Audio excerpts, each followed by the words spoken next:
चलो गाइस, हम लोग स्टार्ट कर रहे हैं क्लास 8 का चैप्टर नंबर 2 जो कि है रीशेपिंग इंडियाज पॉलिटिकल मैप। देखो, तो जैसे 11वीं सेंचुरी के अंदर में होता क्या है कि नॉर्थर्न इंडिया में एक एम्पायर होता है। ठीक है, एक डायनेस्टी होती है चाहमनास या चौहान डायनेस्टी जो रूल कर रही होती है दिल्ली अजमेर वाले इलाके पे, यानी कि नॉर्थर्न इंडिया में जो है रूल कर रही होती है। और होता क्या है कि मोहम्मद जो गोरी होता है वो इनको सेकेंड बैटल ऑफ तराइन में जो है हरा लेता है, और उसके बाद जो दिल्ली वाला इलाका है वो आ जाता है घुरिद एम्पायर के कंट्रोल में। और उसके बाद चालू होता है एक नए एम्पायर का जो कि होता है दिल्ली सल्तनत। ठीक है, मोहम्मद घोरी के डेथ के बाद जो इसका एक स्लेव होता है वो स्टार्ट करता है। तो कैसे इस समय से जो है इंडिया का जो मैप है, पॉलिटिकल मैप है, वो कैसे बदल जाता है। ठीक है, इसको नया शेप कैसे मिल जाता है दोबारा से, यानी कि अब अलग अलग कैसे जो है नए नए किंगडम्स या दिल्ली सल्तनत जो है कैसे एक्सपेंड करने लगती है और इंडिया का पॉलिटिकल मैप चेंज होने लगता है। इस इस पे जो है हम लोग इस चैप्टर में डिस्कस करेंगे। तो यहाँ एक टाइमलाइन दिया हुआ है, इस टाइमलाइन को आप जैसे जैसे चैप्टर पढ़ते जाना तो इसको टाइमलाइन को जो है विजिट करते रहना। जैसे कि टाइमलाइन में सबसे पहले बता दिया गया है यहाँ पे कि दिल्ली सल्तनत का यहाँ पे इस्टेब्लिशमेंट हुआ है 1206 में। तो यहाँ पे काफ़ी कम जो है चैप्टर में आपको टाइमलाइन दिया गया होगा, डेट्स दिया गया होगा, वही डेट दिया गया होगा जिसको ज़्यादातर जो है पूछा जाता है या ज़्यादा इंपॉर्टेंट है, बस वही, ज़्यादा आपको डेट्स नहीं दिए गए हैं। वैसे ही विजयनगर एम्पायर का इस्टेब्लिशमेंट कब हुआ था इसके बारे में दिया हुआ है। मेवाड़ किंगडम दोबारा से री एस्टेब्लिश कब होता है, ब्रह्मी सल्तनत कब बनता है, तैमूर का अटैक कब होता है इंडिया पे, और पोर्तुगीज़ इंडिया में कब आते हैं। ऐसे जो है कुछ टाइमलाइन दिए गए, इस टाइमलाइन को आपको रिविजिट करते रहना है जैसे जैसे चैप्टर गुजरता है। तो हाँ, यहाँ से हम लोग पढ़ लेते हैं। इसमें बताया गया है कि इस चैप्टर के अंदर में जो हम लोग पीरियड जिस समय के बारे में पढ़ने वाले हैं उसको later part of medieval period बोलते हैं, कि लेटर मिडाइवल पीरियड बोला जाता है। बोला कि और ये जो टर्म मिडाइवल है इसका मतलब होता है बिटवीन दी टू एजेस। ठीक है, तो दो समय के बीच का जो समय होता है उसको बोला जाता है मिडाइवल। और जनरली ये रेफर होता है किसके, यूरोपियन हिस्ट्री के अंदर।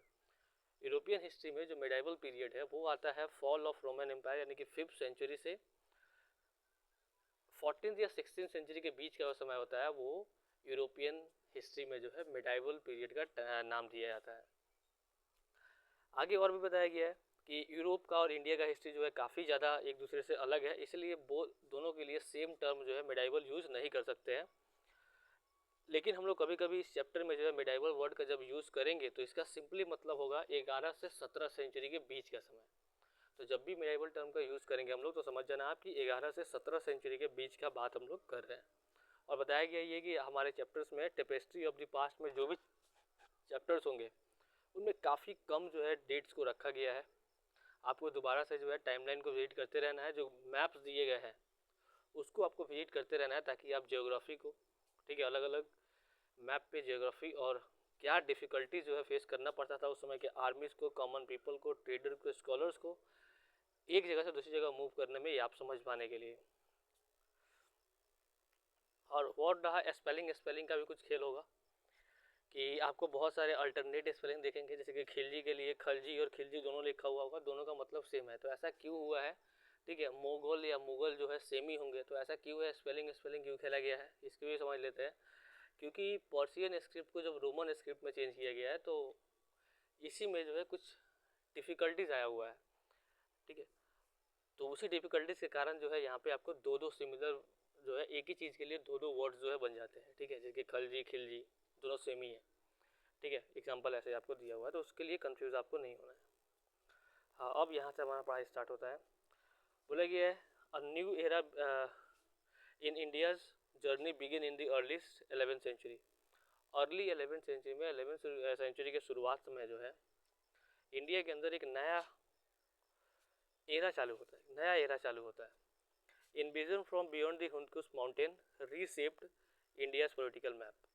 जो इंडिया के अंदर में हिंद कुश जो माउंटेन है उसके पार से जो लोग इन्वेड करते हैं इंडिया पे, जो आक्रमण करते हैं, उस आक्रमण के बाद जो है इंडिया का जो पॉलिटिकल मैप होता है वो बदल जाता है।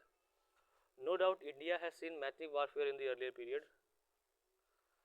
But speed of invasion by the people from the outside the Indian subcontinent during this period was unprecedented. बोला है कि इसमें कोई डाउट नहीं है कि पिछले समय में भी काफ़ी ज़्यादा जो है इंडिया ने वार देखा हुआ है, लड़ाइयाँ देखी हुई हैं, लेकिन इस समय में जो लड़ाइयाँ होता है वो बाकी के दौर से काफ़ी ज़्यादा अलग होता है और काफ़ी रेगुलर होता है अटैक्स। ठीक है, काफ़ी लगातार जो है कम समय में जो है बहुत बार जो है अटैक देखने को मिलता है। Many of this invaders way central Asian, बोला गया कि जो इन्वेडर्स थे, जो आक्रमणकारी थे, इनमें से बहुत ज़्यादा जो है टर्किक और अफगान, सेंट्रल एशिया के टर्किक और अफगान लोग थे। They were drawn to India not only for the repeated riches and the territorial ambitions, बोलेगा कि ये लोग जो है सेंट्रल एशिया से जो लोग इन्वेड कर रहे थे इंडिया के ऊपर इस टाइम पीरियड में, वो केवल इसलिए नहीं आ रहे थे क्योंकि इंडिया बहुत ज़्यादा रिच था, बहुत ज़्यादा संपत्ति था, वेल्थ था इसके पास, या फिर अपने टेरिटरी को एक्सपेंड करने के लिए, केवल यही रीज़न नहीं था, बल्कि but often to spread by force और by violence if necessary their own version of their religion. हाँ, एक रीज़न और था जिसके कारण ये लोग बार बार अटैक कर रहे थे, इन्विजन कर रहे थे, वो था कि इनको जो अपने रिलीजन का जो फैलाने का जो मकसद है, इसके लिए भी जो है ये लोग क्या कर रहे थे, आक्रमण कर रहे थे। और ये अपने रिलीजन को जो है फैला सकते थे कैसे भी, ठीक है, आक्रमण करके भी, ठीक है, या फिर वायलेंस से भी, ठीक है। तो लोग अगर आसानी से एक्सेप्ट कर लेते हैं तो भी ठीक, नहीं तो चाहे तो वायलेंस भी जरूरी होगा तब भी ये लोग भी अपने धर्म को स्प्रेड कर सकते थे, फैला कर सकते थे, स्प्रेड कर सकते थे। आगे इसमें बताया गया कि latest now explore in this chapter the ever changing landscape of India from the 13th century onward. 13th century के बाद से जो है इंडिया के अंदर जो है पॉलिटिकल मैप इंडिया का कैसे चेंज होता है, इसके बारे में इस चैप्टर में हम लोग देखने वाले हैं। ठीक है, और पहला टॉपिक है rise and fall of the Delhi सल्तनत, इसको भी देख लेते हैं हम लोग।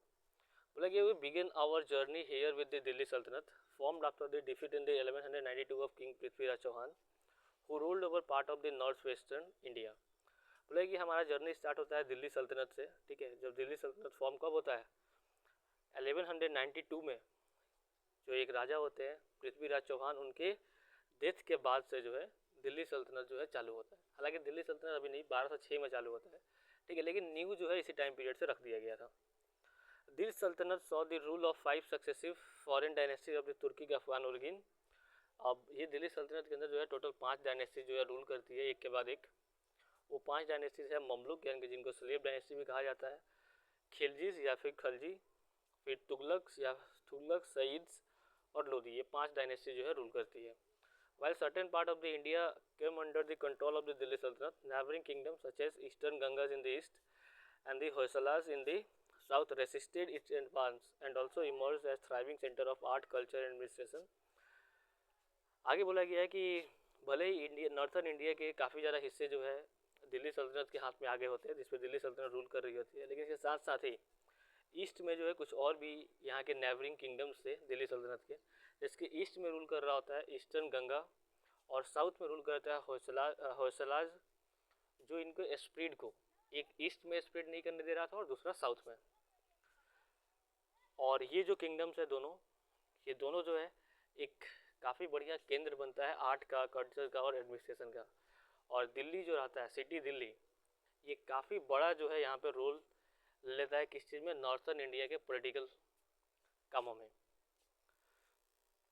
आगे बताया गया सल्तनत period was marked by political instability combined with the efforts at the territorial expansion.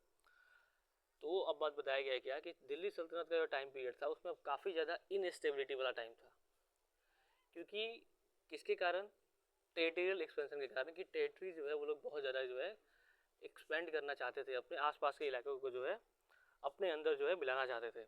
इसके कारण होता क्या है कि बहुत ज़्यादा जो है मिलिट्री कैंपेन, बहुत बार जो है सैन्य ने आक्रमण किया जाता है आसपास के किंगडम्स पे। ठीक है, गाँव पे, शहरों पे भी जो है आक्रमण कर दिया जाता है। Plundered the and destroyed the temples and seats of learning, जो मंदिर होता है या फिर जो सीखने के लिए जो जगह होता है, वैसे जगहों को भी क्या कर लिया जाता है, लूट लिया जाता है। आगे बताया गया successions, the appointment of new sultan were often violent, almost 2 sultan out of the 3 seizes power by eliminating their predecessors, so that sultans average reign was hardly more than 9 year. आगे बोला है कि सक्सेशन, ठीक है, यानी कि अगला राजा बनने का भी जो प्रोसेस था ये भी काफ़ी ज़्यादा वायलेंट हो चुका था, बहुत ज़्यादा जो है वायलेंट हो चुका था। बोला गया है कि हर 3 में से 2 ऐसे राजा होते थे, ठीक है, जो अपने पहले वाले को जो है मारकर सुल्तान बने होते हैं। और इसी के कारण जो है एक राजा का जो एवरेज जो शासन करने का जो समय होता है शायद ही 9 साल से ज़्यादा होता है। और देखो यही एक कॉइन है जिस पे अलाउद्दीन खिलजी ने जो है लिखवाया हुआ है, ठीक है, सिकंदर सानी, इसका मतलब होता है सेकेंड अलेक्जेंडर। पर्शियन में इसका मतलब क्या होता है? Second Alexander.